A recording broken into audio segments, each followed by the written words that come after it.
Hi everyone, this is Eric Anderson, host of the YXE Underground podcast, and I'm sitting across from the wonderful Lisa Greig. Hi. How are you? I'm good. It's like long weekend vibes. Yes. So I'm like here for the Monday off. And when yeah, me too. When you say here, where are we right now?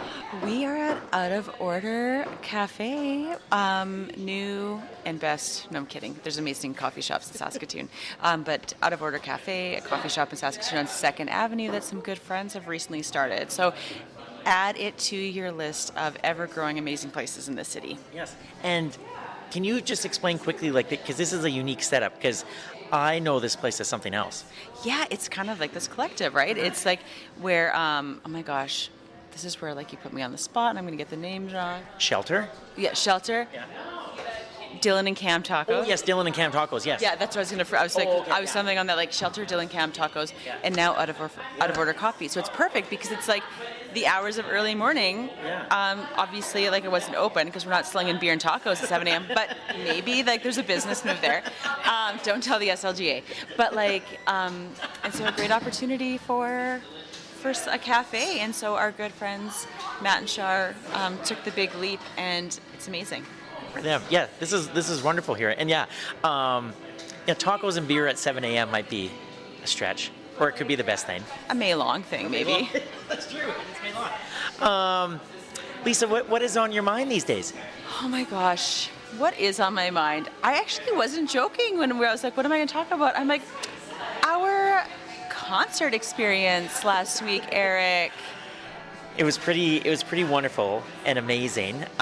Lisa and I and our spouses and lots of other people saw Mr. Jason Isbell play at TCU Place, and it was just amazing. You were front row. What was it like? What was it like for you? And what did you take away from it? Oh, right. I was like, a lot of people, but not enough people. Yes. Oh, anyway, I can understand the costs and all of those things. I don't want to shame people for like budgets. We were front row center because my husband's a bit of a super fan. Honestly, it's just wonderful. I think it's like when you can be up close to an artist that you really enjoy and respect and appreciate, you just feel like you know them that much more, which is really funny because this is like a longer story. I think it's just like weaves into the whole what's on my mind, and it's just like the importance of art, and consuming that, and how like it's so essential for our well-being, and what a privilege it is to be able to consume art. But pre-show, we were standing around. Of course, we're standing around with like you guys and other people and like other really good friends of ours, Ryan and Susan, and deconstructing the lyrics because Susan went full on like Swiftie, but with Jason Isbell's lyrics, where like you find all the breadcrumbs and what it means, and we were just all reflecting on like how much meaning we attach to lyrics that we know nothing about, along with the stories of people that we know nothing about, and how that just matters to us, and it becomes something to us when like we don't actually know the answers. No. And it was just fascinating to get all these perspectives and how we attach meaning to things, and then of course like to go in and then sit front row and just take it all in and just like listen to it and just see the emotion like up close and center, and just watching the band interact, and they seemed like they were having a lot of fun that night, which like is always wonderful to see. And just like that overwhelming sense of gratitude, I think, that like just to engage and play. Maybe that's also where I'm going in that like very long intro. No, I love it because live music for me has always been the one thing where, because I'm in my head a lot, but when I'm at a concert, I am there in the moment. It's one of the few times in my life where and that's why it's one of the many reasons why I love live music, but you are present in the moment. And you should explain too there was an announcement right before the concert, wasn't there, about perhaps being in the moment? Oh yeah, like phones, like no photos, no videos, like phones completely away. And I mean, obviously we all like broke that rule at least once, where I'm like, you'd think I was like doing something illegal the way I just like tried to capture a couple photos. But it's really funny because it's like, for what? To prove that I was there on Instagram? Because like I'm not framing that picture, and I was there, but also the story I've told myself to make it okay, it's always like, I love the memories on social media that come back. So like a year later or 3 years later, like I love capturing them just because that is like such a little like glimmer and joy starter when you're like, oh yeah, that was such a great moment in time. So that's how I've rationalized it. But also it was so nice to not have to watch a concert through somebody else's phone in front of you. Yes. Like truly. And just like that reminder of like, we just need to put it away. Because how many times do we really go home after the concert or like 24 hours post-concert? Like, are we sitting around watching our very mediocre footage? No. You know, like we think we will. Yeah. Or maybe after the show, but I'm like, even like after the concert, if you're lucky enough to see it with somebody whom you adore and like love, it's like, I think it would be better if maybe I just like talked with my husband post-concert about what was my favorite part or what did I love versus like what, like we're supposed to just sit beside each other on the couch and watch our own videos or like, oh, did you see this? I was there. And I think it just like circles back just to like the human experience and like that challenged all of us, like just be in the moment. What are we trying to capture or at least keep it to a minimum? Yeah. And just like, yeah, to experience that. And it's true, like it just, my very busy mind goes quiet when I'm in those kind of moments. Yeah. I wonder why it is challenging though for some of it, because I'm guilty of it too. I think of a concert I went to last September where it was Lucius, the War on Drugs, and the National all on one bill, and there were times where I was taking a video and it's like I'm telling myself, Eric, put down the damn phone, and just enjoy this, but. I don't know what it is but there's that need to like what's right here. I've got to capture that moment. I wonder why that is. I do wonder why that is. I think if we really, really like reflected on it, I think it is for like capturing it to probably post. Yeah. I hope as we've gotten mature, older, it's less about like showing people FOMO or being like, I was here. But more so just like that moment in time that you're capturing. Like I hope that we can at least try and reframe it that way because we're not watching them all after.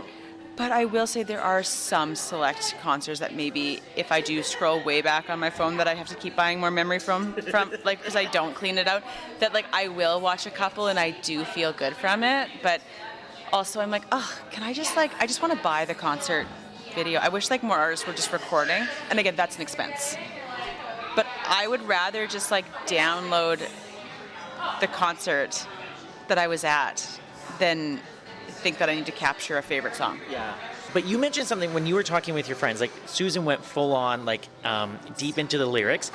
Lisa, do you like doing that with artists in terms of like looking for the little nuggets because I know you love your Taylor Swift, like do you feel like I feel like today the boundaries between like fans and artists maybe aren't there than what they were like when I was a kid or when we were kids, something like that. Do you feel that there's like those walls are sort of breaking down and like we just have so much more access to artists these days? Don't we? I'm like fans is like short for fanatics. Oh yes. Which is like that is the truth bomb right there. Yeah, I think it's like we're just all seeking connection, like connection and belonging, right? And so it's like we want to attach ourselves to this, and it means something to us. So, why? Yeah, we have more access, and now we're trying to make up stories to go with a story as opposed to just take it in. But I mean, I'd be curious from the artist, being like, if a fan is consuming their art in a meaningful way, and downloading, buying, streaming, I mean, that pays the bills. Yeah.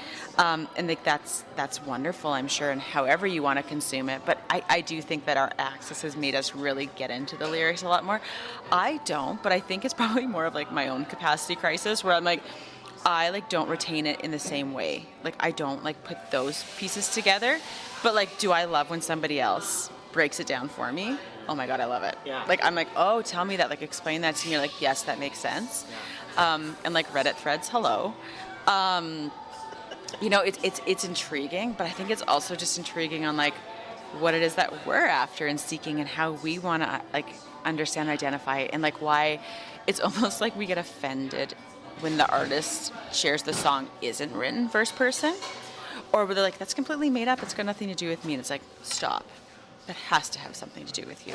Or like, look at these connections. This must be about Jason Isbell. Or like, Yes. you know, like Gravel Weeds. It's like references Calgary and like Yes. all of these things, right? And it's like, but maybe it doesn't. Yeah.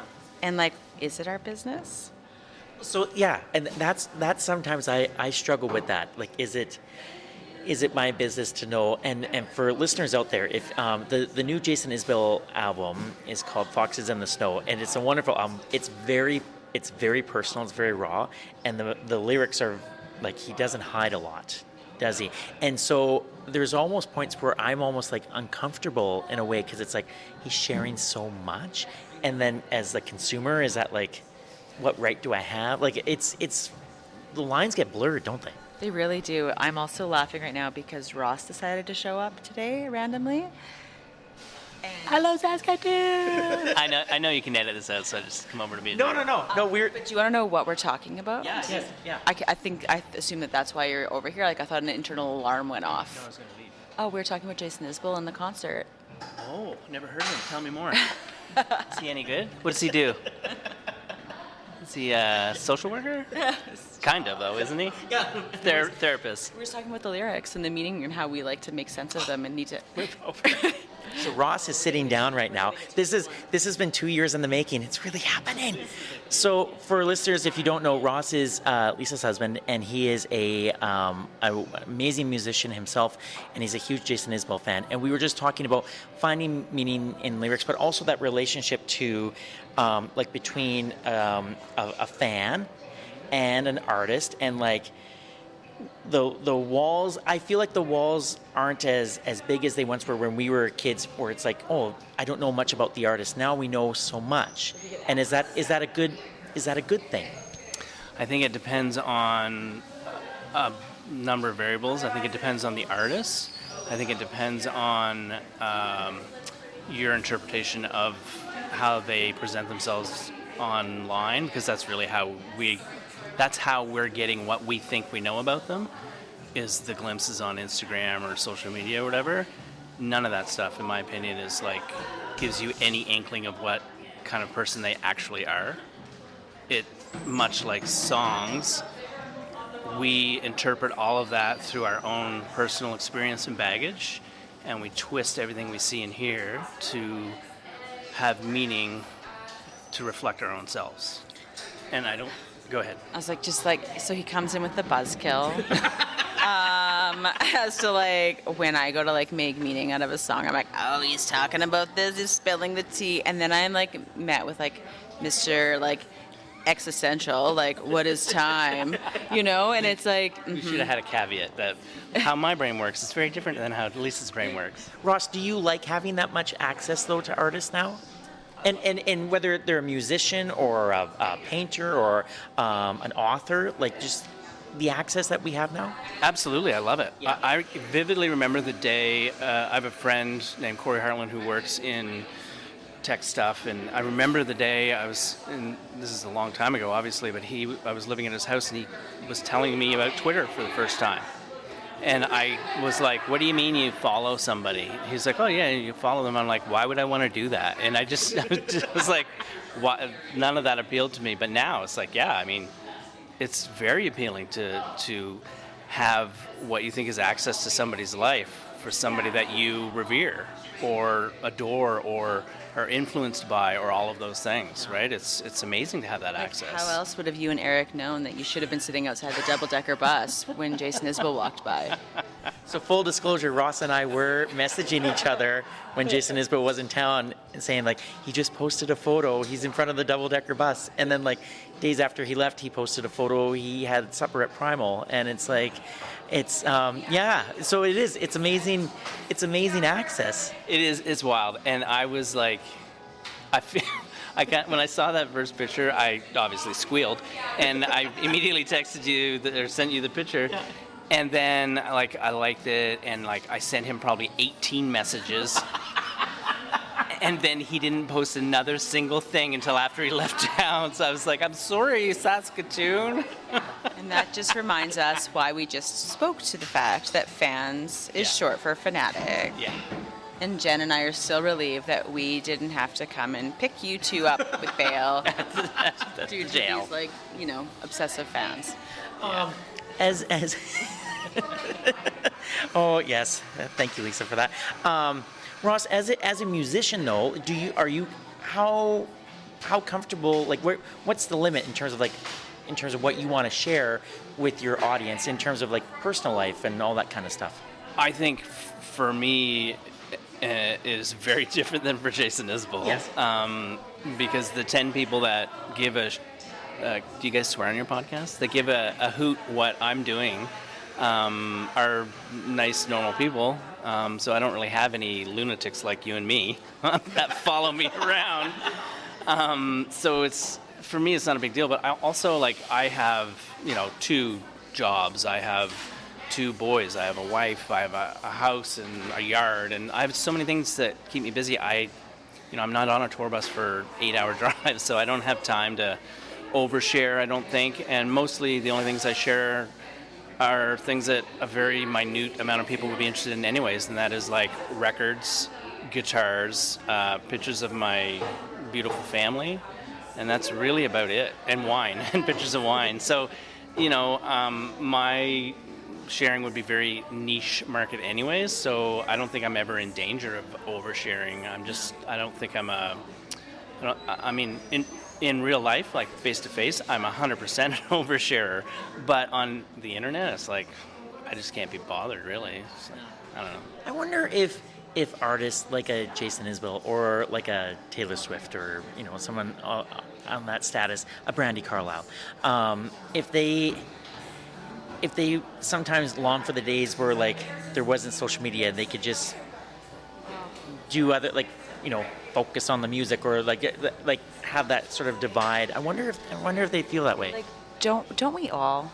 Like, I think we're like at this point in our life where like we really, especially like in our adult lives, we actually remember a time more with it than without. Like, I'm getting there anyway, and it's like, I just think it's important for us to reflect on like the impact that it's had that way too. Like, we think about celebrities as other than, or like stars, but it's like they're also just average people who've done extraordinary things.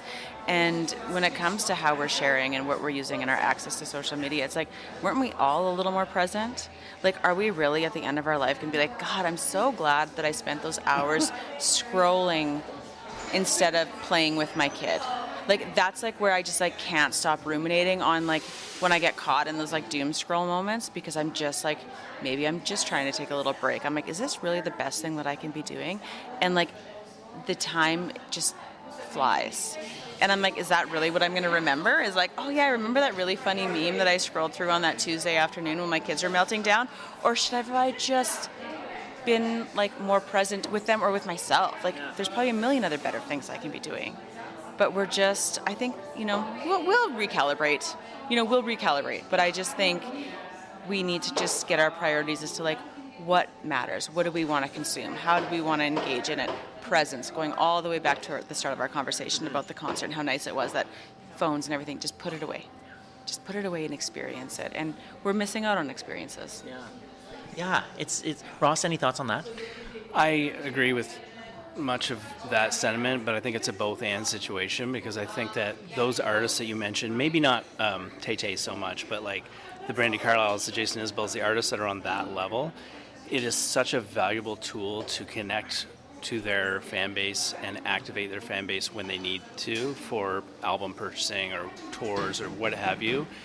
And that is something that in the social media days was very difficult for musicians to get people to come to shows. It was just a whole different world as far as like even booking shows or any of that kind of PR related stuff for touring and music in general.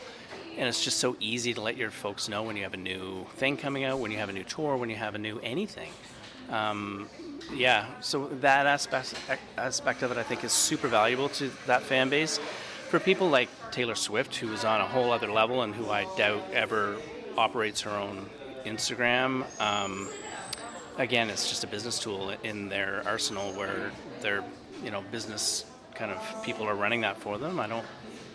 I'd be shocked if she ever really was affected by it one way or the other, but who knows? But small artists, though, I think, are majorly affected.